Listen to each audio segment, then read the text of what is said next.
There are two words, simple, short, that can open spiritual cracks inside your own home.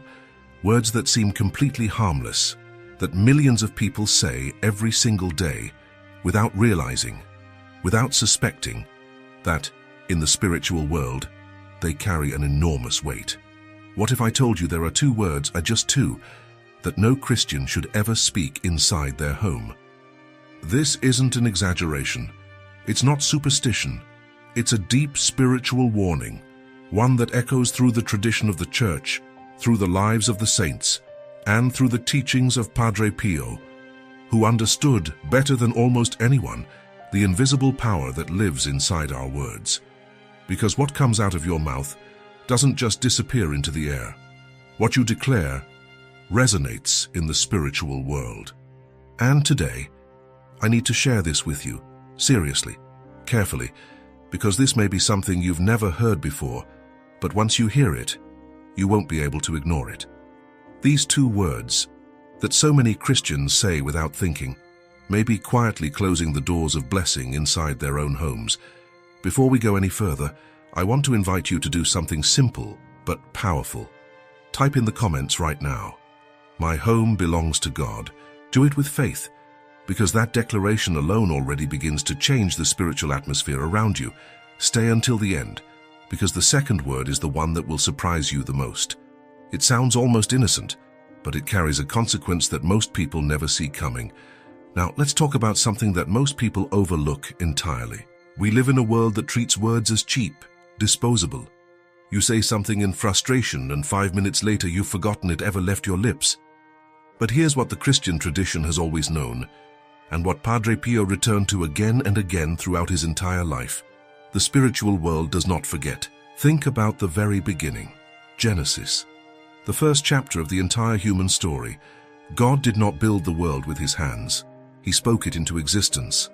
Let there be light. And there was light. The universe itself was called forth by a word. If that tells us anything, it tells us that words are not neutral. They never were, they never will be. And Padre Pio, that extraordinary mystic who bore the wounds of Christ on his own body for 50 years, knew this truth in the deepest possible way. He lived it. He witnessed it. He saw, with a clarity that most of us will never have, exactly how the invisible world responds to what we say. He once told a spiritual directee something that never left her. Be careful of your words. The enemy does not need a wide open door. A small crack is enough. A small crack. That's all it takes. And those cracks are not created by dramatic failures or great moral catastrophes. They are created by the quiet, repeated, thoughtless words we speak inside the very place that should be our sanctuary, our home. St. James understood this too. He compared the tongue to the rudder of a great ship, small, almost invisible against the size of the vessel, but it determines the direction of everything. And he didn't call the tongue a spark or a flame. He called it a fire, something capable of spreading far beyond the moment it was first lit. So when Padre Pio warned the faithful about certain words, he wasn't being poetic. He was being precise. He understood what Scripture teaches and what centuries of Christian mystical tradition confirm. The home is a spiritual environment, and the words spoken within it either build that environment up or slowly and visibly wear it down. With that foundation, let's talk about the first word. But before we do, I want to share something with you. Something that has helped thousands of people deepen exactly this understanding, the connection between words, prayer, and the spiritual life of the home. It's an e-book called Spiritual Secrets of St. Padre Pio, and it's unlike anything you've come across before. Inside, you'll find a guide on how to pray with greater presence and spiritual strength, powerful prayers inspired directly by Padre Pio's own devotional life, practical daily tools for strengthening your faith, teachings that help you recognize and avoid the most common spiritual mistakes, and a simple, gentle method for drawing closer to God every single day. This is a treasure for anyone who takes their spiritual life seriously. And after everything we're going to talk about today, I think you'll understand exactly why it matters. The link to access it is pinned in the comments below. Don't let it pass you by. Now, the first word is hate. And I know what you're thinking. That's obvious, that's extreme. I would never say I hate someone, but stay with me. because this is exactly where it gets uncomfortable. Because it's not the dramatic, theatrical kind of hate we're talking about. It's the everyday kind, the kind that slips out without warning. I hate Mondays. I hate this traffic. I hate the way things have been going lately. Sound familiar? For most of us, it does. And in ordinary conversation, we've normalized this word completely. It's become a filler, a way of expressing mild annoyance. But in the life of a Christian, in a home where faith is meant to breathe, this word has no neutral form. Jesus was not ambiguous. He did not offer a middle ground. Love your enemies. Do good to those who hate you. That is the standard he set, not a suggestion for particularly holy people, a command for all of us. And when the word hate begins to live inside a home, when it becomes part of how a family speaks on an ordinary evening, something shifts. Not dramatically, not in a way you can point to on a specific day, but gradually, like a damp chill settling into old walls. The atmosphere changes. Arguments become more frequent. Patience wears thin. Love, which requires warmth, requires intention, starts to cool, and the people living in that home often can't explain why. They feel it, but they can't name it. I remember hearing the story of a woman, a devoted Catholic, someone who prayed her rosary every morning without fail, who came to her priest completely bewildered. Her home felt oppressive. Her marriage had grown cold. Her children were constantly irritable. She had prayed novenas, asked for intercession, done everything she knew how to do, and the priest asked her one simple question. Tell me about the words in your home. What does a normal evening sound like?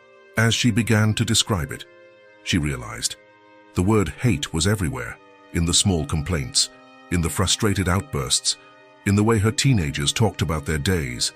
It had become the household's default word for any displeasure, and it had been quietly doing its work for years. Padre Pio was clear. The enemy does not announce himself. He does not arrive with drama. He settles in through repetition, through habit, through the words that become so familiar we stop hearing them at all. So what do? You replace. That's the practice. Not suppression, not pretending frustration doesn't exist, but conscious, intentional replacement. When irritation rises and the word hate begins to form, pause, one breath, and offer it instead. Lord, I place this in your hands. When hurt is sitting in your chest, and the easiest word would be hate. Try. Jesus, heal what I'm carrying right now. Simple, yes, but not easy. It takes practice, and that practice is itself a form of prayer, because what you repeat grows. What you speak takes root, and the words you choose inside your home become the spiritual climate your family lives in every single day. Now, the second word. I want you to pay close attention here, because this is the one most people don't see coming. This is the word I promised you at the beginning, the one that sounds almost innocent, the one that hides in plain sight. And when you hear it, I think something is going to click. The word is cursed, or in its many everyday forms. This week is cursed. My luck is cursed. Everything in this house feels cursed right now. You've heard it. Maybe you've said it yourself. In a moment, when everything was going wrong at once, when the frustration just spilled over. It came out almost automatically, and then it was forgotten, or so it seemed. St. James wrote about this with startling directness. From the same mouth come blessing and cursing. My brothers and sisters, this should not be. Not, try to avoid it. Not, it's better if you don't. This should not be. It is incompatible, completely incompatible, with who we are called to be. The Christian is called to bless. That is not a poetic idea. It is a vocation. From the very beginning, God's people were set apart as a source of blessing in the world. I will bless you, and you will be a blessing. That thread runs from Abraham all the way here, into your home, your kitchen, the middle of your hardest Tuesday. And here is what Padre Pio taught that his spiritual children never forgot. Words spoken in moments of intense emotion carry a particular force in the spiritual realm. Not because emotion is bad, emotion is deeply human, but because intensity amplifies intention. When you are at the peak of frustration and the word cursed comes out with real feeling behind it, It lands differently than a careless remark. It carries weight. It travels further than you think. And consider where these words are most often spoken. Not quietly, not calmly. They're spoken in the middle of conflict, in raised voices, in the moments when a household is already under stress. And then, the stress doesn't lift. The heaviness lingers. The peace that should return doesn't come back as quickly as it should, and nobody connects the dots. There was a man, a faithful man, someone who attended Mass every Sunday without exception, who confided in his spiritual director that his home had felt dark for years. Not literally dark, but joyless, heavy in a way he couldn't shake. His wife felt it too. His children had grown distant and irritable. Prayer felt hollow inside those walls. When his spiritual director began to gently explore the patterns of speech in his household, they discovered that cursed had become this man's instinctive response to every setback. Every bad day was cursed. Every frustrating situation was cursed. He had never thought of it as anything more than an expression, but years of it, spoken with genuine feeling inside a home he loved, had left a mark. His spiritual director gave him one practice. Every morning before leaving his bedroom, he was to stand at the threshold and say aloud, "This home is blessed. Everyone under this roof is under God's protection." Just that, every day. Nothing elaborate, nothing dramatic. And slowly, not instantly but steadily, like light coming back into a room where the curtains had been drawn for too long, something began to shift. That is not magic. That is the Christian understanding of the spoken word functioning exactly as it was always designed to function. You are made in the image of a God who speaks things into being. When you bless, you participate in something ancient, something real, something that reaches far beyond the walls of your home. So here is the invitation. Begin to make your home a place of declared blessing. Not perfectly, not with some rigid formula, but intentionally. When you wake up, speak something good over your home. When you walk through the door after a long, hard day, before you say a word about what went wrong, try first, "Thank God I'm home." When tension rises and the instinct is to curse the situation, breathe and choose differently. "Lord, bring peace here." That's enough. That's a beginning. And beginnings matter more than we realize. Use the sacramentals the Church has always offered. Holy water is not a relic of a more superstitious age. It is a consecrated instrument of blessing and protection. Keep it in your home. Use it. Sprinkle it gently through your rooms and pray as you do. May every shadow be lifted, and may this home be consecrated to the Lord. Pray the Rosary. Padre Pio called it his weapon, not a decoration, not a cultural habit, a weapon. He prayed it constantly, sometimes multiple rosaries in a single day, and he urged everyone he counseled to do the same. You don't have to pray all 20 mysteries every night. One decade prayed with genuine attention and real faith is worth infinitely more than a full rosary prayed out of obligation with a wandering mind. Start where you are, but start, because when you pray, you protect. When you bless and you strengthen.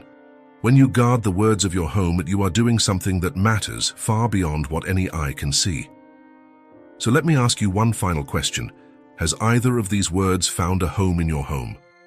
If the answer is yes, please don't carry guilt about that. That is not the point of this conversation. The point is the moment of seeing, because the moment you see something clearly is the moment a choice becomes available to you that wasn't there before. And now, you see it. Close your eyes for just a moment. Picture your home, the hallway, the kitchen, the room where your family gathers. Imagine the walls soaked not in frustration and cursing, but in years of blessing, in the quiet prayers of early mornings, in the gentle words spoken over children before they sleep, in the sound of the rosary drifting through the rooms on an ordinary evening, in the smell of holy water and candle wax and something warm on the stove. That home exists. It is possible. It is yours to build. One word at a time. From this moment forward, let your mouth be an instrument of blessing inside the place you love most. Type in the comments right now. I choose to bless. Write it as a declaration. Write it as a decision, because that is exactly what it is. And if this message has stirred something in you, share it with someone in your family, with a friend who you sense is carrying something heavy right now, with anyone whose home could use more light. Sometimes the most generous thing we can do is simply pass along something that helped us see more clearly. Padre Pio once said, "Pray, hope, and don't worry." 3 words. A complete way of life. A home built on prayer, on hope, on the daily decision not to feed bitterness and anxiety with our words. That is a home where God can truly dwell. That is the home you are building. And if this video has meant something to you today, I want to ask for something small but significant. Leave a like. It takes 1 second, but it helps this message reach someone who genuinely needs it today.